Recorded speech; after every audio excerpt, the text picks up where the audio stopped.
Good morning. Morning. Thank you to my Democratic colleagues for your presence, for your unity, for your strength, and for your leadership. I'm deeply appreciative that we've been joined today by three extraordinary, hardworking American taxpayers, Heather, Jackie, and Jana, whose lives are being upended by the government shutdown and the Republican healthcare crisis. And they are here to tell their stories. Donald Trump and Republicans in Congress have shut down the government 15 days ago. And they haven't done a damn thing since to try and reopen it. House Democrats are here, reporting for duty. We are ready, we are willing, and we are able to negotiate a bipartisan spending agreement that actually meets the needs of the American people, reopen the government, and decisively address the Republican healthcare crisis.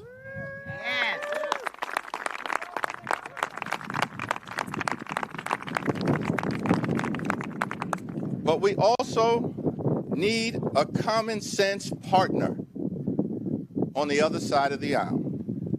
House Republicans shut the government down. Then they ran out of town. And for the last 3 weeks, they're nowhere to be found. What more can I say? You deserve better. You deserve better. The American people deserve better. House Democrats are fighting to lower the high cost of living. House Democrats are fighting to fix our broken healthcare system, and House Democrats are fighting to clean up corruption, to deliver a country that actually works for the American people. Donald Trump promised to love and cherish Medicaid. Instead, Republicans enacted the largest cut to Medicaid in American history. That's unacceptable. Republicans falsely claim now to be the party of health care, but their policies are closing hospitals, nursing homes, and community-based health centers all throughout the country. That's unacceptable. The Trump administration is giving $20 billion to bail out a right-wing wannabe dictator in Argentina. But Republicans are unwilling to spend a dime to provide affordable health care to working-class Americans. That's unacceptable. The American people deserve better. You deserve better. It's time to extend the Affordable Care Act tax credits. It's time to prevent tens of millions of Americans from experiencing dramatically increased health care premiums. It's time to make sure that every single American can afford to go see a doctor when they need one. It's time to reopen the government and stand by our hardworking, patriotic federal workers, and it's time to do all of that right now. No further delay. House Republicans need to get back to work. House Democrats are in this fight for working class Americans. We are in this fight for rural America. We are in this fight for urban America. We are in this fight for suburban America. We are in this fight for small town America. We are in this fight for the heartland of America. And we are in this fight for black and brown communities all across America. House Democrats and Senate Democrats are in this fight until we win this fight on behalf of the American people. Cancel the cuts, lower the costs, save health care. It is now my honor to introduce a registered nurse and a principled health care provider from the great state of Connecticut, Heather Broth.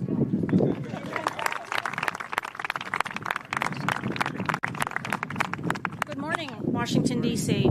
My name is Heather Broth. I am a surgical nurse at a small hospital in Norwich, Connecticut, serving patients from both rural and urban communities in the surrounding area. I am also proud to be the president of our AFT affiliate 5149 in southeastern Connecticut.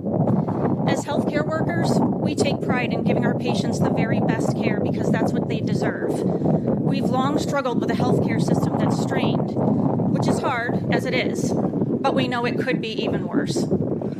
Today, I'm here to say that we now are deeply worried that it will be much worse. We know a healthcare crisis is just around the corner because the big, ugly bill law enacted by Republicans in Congress and the Trump White House, it's coming.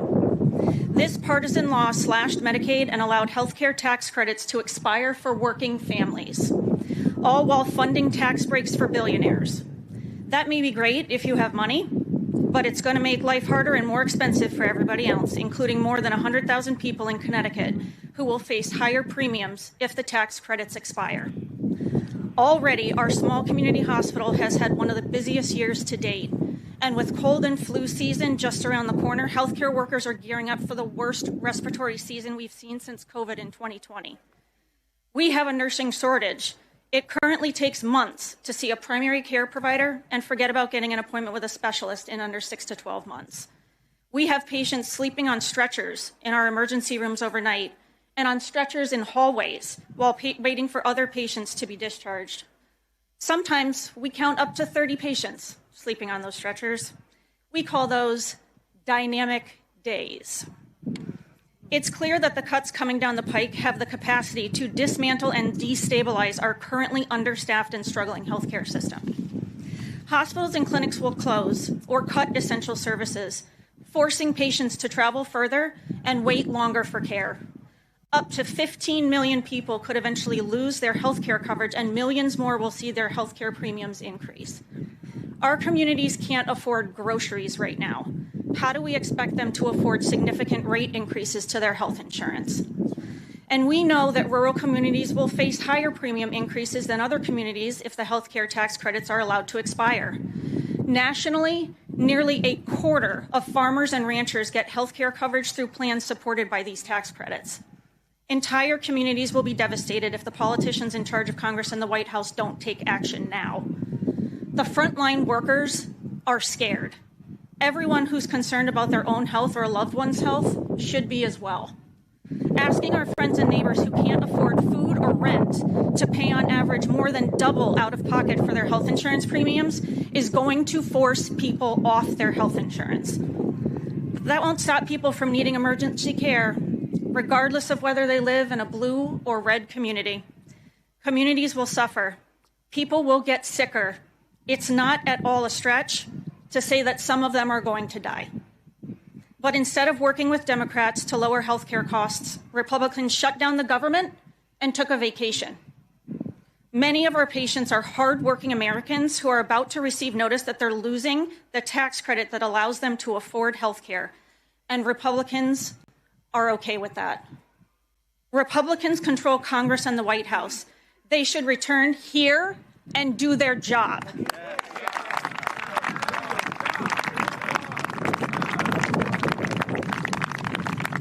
They should end this government shutdown and work with Democrats to rescue the health care that's now at risk.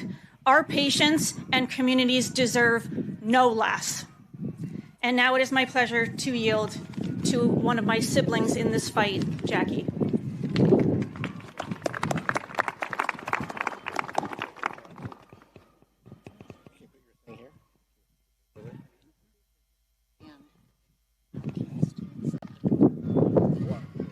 My name is Jacqueline Bush Holcomb, and I am 59 years old. I live in Clark Summit, Pennsylvania, in the northeast part of the state of Pennsylvania.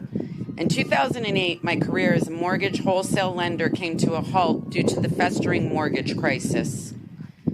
My husband is self-employed as a certified residential appraiser. When I lost my job, we suddenly no longer had health insurance. We obtained insurance coverage for our family, and we paid for the coverage until our premiums became too expensive to afford. In 2014, I needed emergency surgery, but was denied coverage due to a pre-existing condition. We took money from our savings and paid out of pocket over $6,000 for my surgery.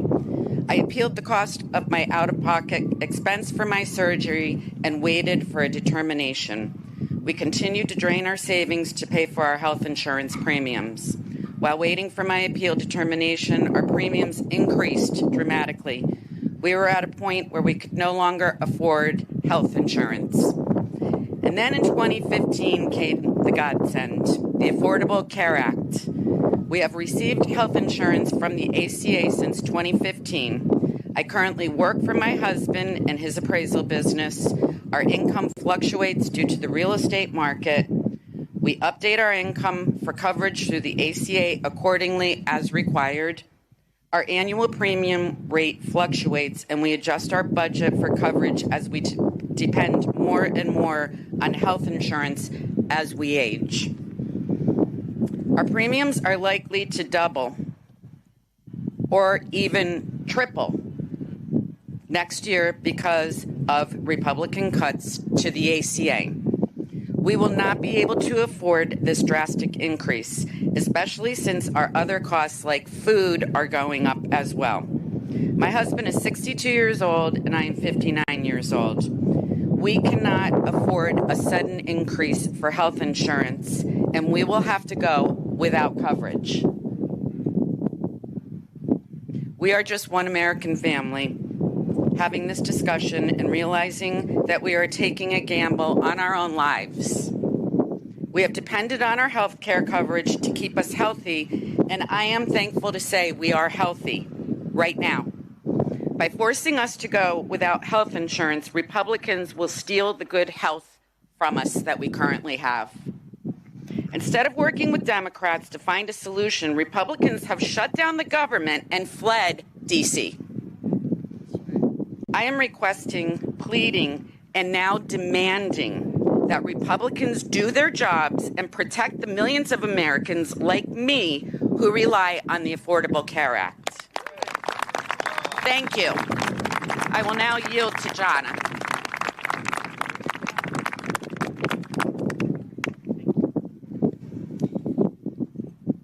My name is Jonna Higgins Fries, and my family has lived, farmed, and worked in Iowa since the 1850s. I'm here today as a private citizen and mother of 2 kids with critical and chronic illnesses who use Medicaid. When Senator Joni Ernst and Representative Mariannette Miller Meeks were voting for the big brutal bill to take working people's money away from Medicaid and Social Security to give handouts to the rich, someone shouted to Ernst that gutting Medicaid would kill an estimated 51,000 people next year, and Ernst said, "We're all going to die." My babies were both sick. From the instant they were born in Iowa City. My older son already died. He was born in cardiac arrest. I lay in the silent delivery room while the doctors and nurses were scared, waiting to see whether my kid could be resuscitated. So I don't need my elected officials to tell me that we're all going to die. I need representatives like Miller Meeks to stop stealing the money that helps my kids have a good life.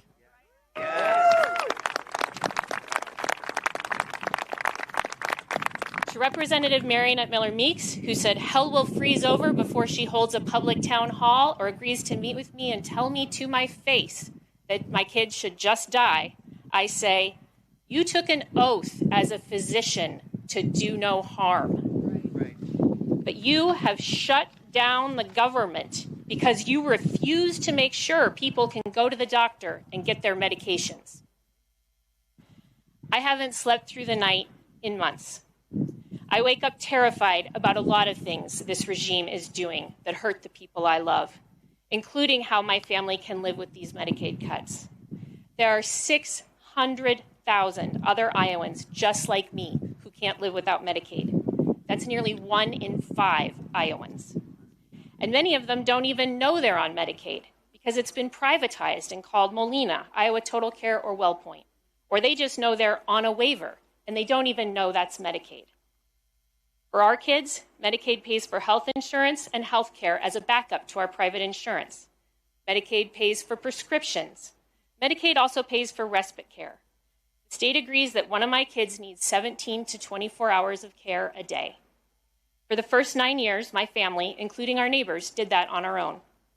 Then, after 3 years on the waiting list, we started using respite through Medicaid. And the respite workers would take my son to the River Bandits game with Nana and Grandpa, feed him and give him his meds, or play Uno with him. And we could better care for our younger son, or just sit down a minute without worrying about meds and feedings every single second. Or his respite workers would take him to visit our friend Ada in Cedar Falls, who's also on Medicaid. Ada is 26. She's nonverbal, requires help with toileting, constant monitoring for seizures, and assistance with movement. What's going to happen to Ada and her family as these cuts kick in? Now, my son is living in a group home, which has been so good for him and for us. And already, before the cuts, there's an 8-year wait list to get Medicaid that supports housing. After the cuts, who knows? I did 2 years of AmeriCorps National Service, and my father and grandparents served in the military in World War II to defend government of, by, and for the people, not a government of, by, and for the billionaires. Right.